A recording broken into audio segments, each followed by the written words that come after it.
For my 38th birthday, my mother-in-law handed me a pink butterfly envelope at Riversong Bistro and announced, "From all of us." My wife, Julia, had her phone up to capture the moment like we were making family memories instead of case law. Inside were divorce papers. I thanked Margaret, signed every page with the Mont Blanc Julia gave me last Christmas, slid the stack back, left $100 on the table, and walked out.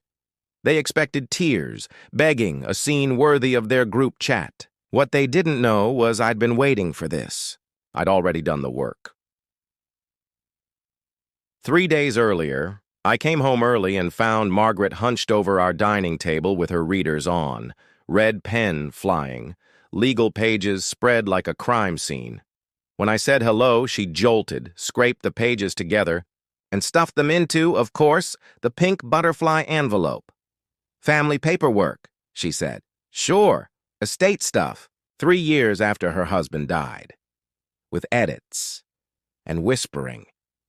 And my wife hovering in the doorway trying to remember whether the script said, "Hi, honey," or "He wasn't supposed to be here yet." I grabbed a beer and pretended to watch ESPN while they whispered birthday careful and wait until. They thought I was an oblivious husband who'd missed the rehearsal. I was already on to opening night. The Collins way. The Collinses weaponize politeness. Margaret never said I was, beneath her daughter. She just introduced me as Julia's husband. He runs a small business, said small business like a diagnosis, and rotated the spotlight to her son, Marcus, the corporate demigod. Julia eventually caught the tone.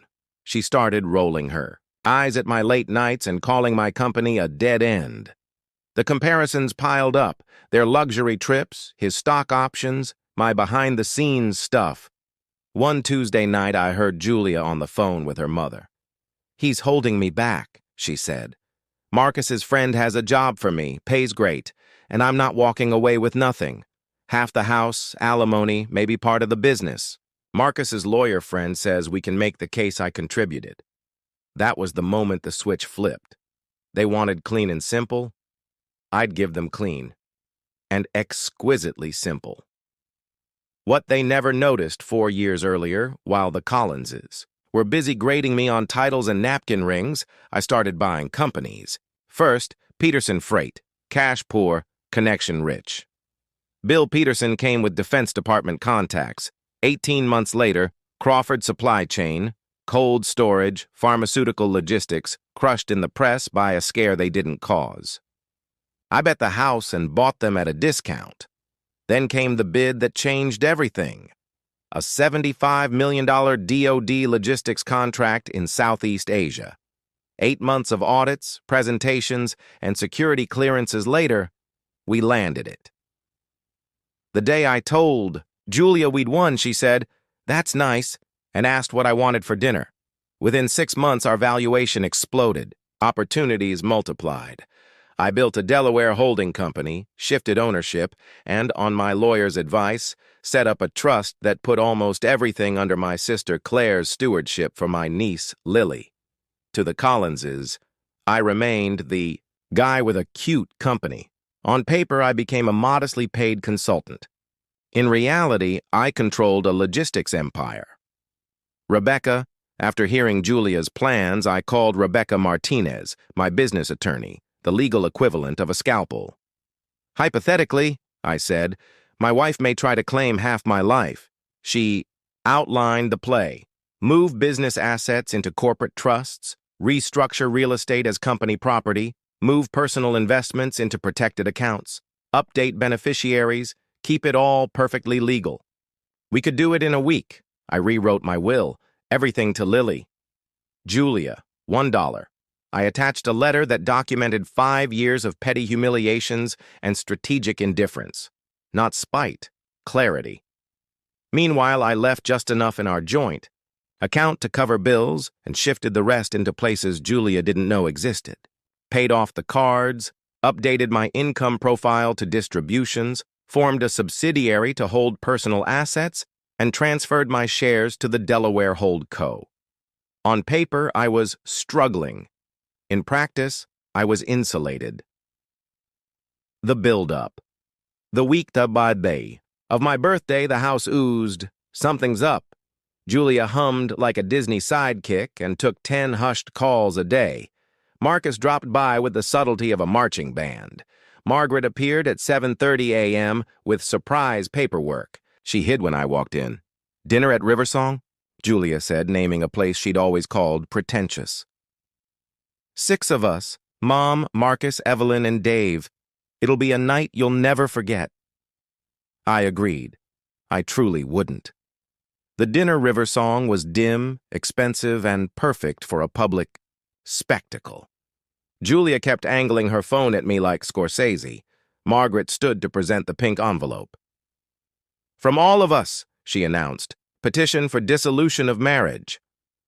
Lots of legalese about support, property, and how I owed them the rest of my natural life. I signed every page. No fury, no speech, just a signature and "Thank you. This is exactly what I needed." The phone stopped. Forks hovered in midair. Margaret's mouth forgot how to close. "You're not going to fight?" Julia whispered. "Fight your happiness?" I said. "Congratulations." I left 100 for my dinner and their entertainment and headed for the door. The parking lot. They chased me outside in various stages of panic. I called Rebecca on speaker. "It's done," I said. "How do you want to handle the press release?"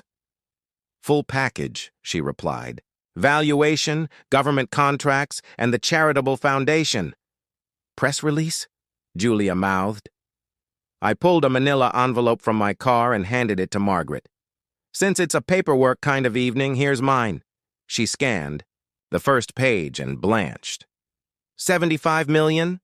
That's the DOD contract," I said. "Company valuation is page 3. Julia read, went pale, and stumbled. Marcus tried to bluster, but the numbers don't care about your narrative. "One more thing," I said, tapping my phone. "Trust docs are on the way. Everything goes to my niece. All of it." Silence. The good kind. "You planned this?" Margaret said. "No," I said, backing toward my car. "You did. You wrote the invitation. I just chose what to wear." I rolled the window down for the closer. "Julia, good luck with that marketing job. I'm sure Marcus's friend will be thrilled to learn you walked away from a $75 million marriage. After I drove home laughing the kind of laugh that shakes dust out of your ribs. Freedom is lighter than air." Julia's texts started at midnight. Angry, then confused, then bargaining. "We need to talk. Mom didn't mean—" There was nothing to talk about. Rebecca called Saturday. Their filing used my salary, which, thanks to distributions, was essentially zero. Personal assets, a checking balance, and a mid-range car. The house, corporate HQ, leased to me. Untouchable. I spent the weekend doing everything that used to annoy them. Pizza for breakfast, sports too loud, music louder. On Monday, Margaret showed up at my office for the first time ever.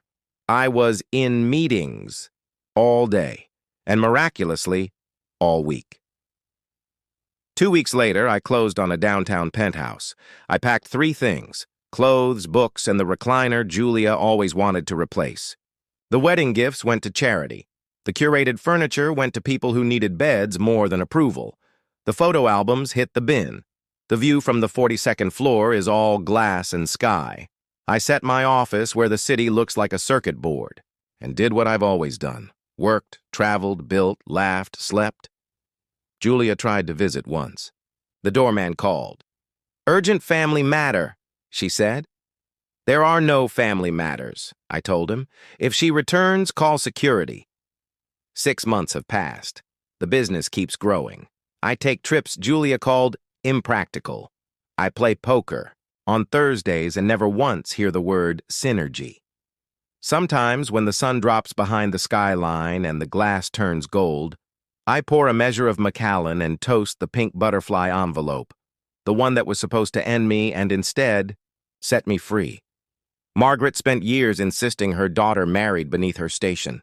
In the end, she was right, just not the way she meant. I was holding Julia back. from discovering exactly how much she could lose by treating her husband like a punchline. They gave me divorce papers from all of us. I gave them silence, a signature, and a life they don't get to narrate. Freedom, finally. And it feels fantastic.